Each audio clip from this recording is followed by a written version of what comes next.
సంపాదన బ్రతుకుతుంది, నువ్వు బ్రతుకుతావు.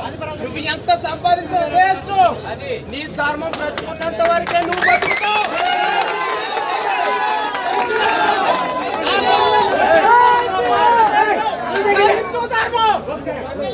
మీరేం చేస్తున్నారు?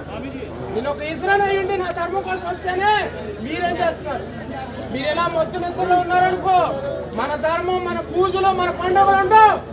ముసుగులేసి కూర్చోవడమే, బాత్రూంలో ఏడటమే. అప్పుడు సిగ్గు తెచ్చుకుని హిందూ బంధులారా, మేము తప్పు పరచాలని కాదు. ప్రతి ఒక్కరు ఐక్యత అవ్వాలి. ఊరూరు, గ్రామం గ్రామం, మండలం మండలం, రాష్ట్రం, దేశవ్యాప్తంగా హిందువుల ఐక్యత రావాలి. తర్వాత నీ ధర్మం బ్రతికినట్లు. లేదా నువ్వు కుక్క సాగు చేస్తావు. గుర్తుపెట్టుకో, మన హిందూ దేవాలయాలు ధ్వంసాలు ఎన్నో జరుగుతున్నాయి. ఇంకా మీకు తెలియట్లేదా? ఇంకా మధ్యలోనే నువ్వు దేవాలయంకి వెళ్ళి 10,000 5,000 వేస్తే రాదు. నీ ధర్మం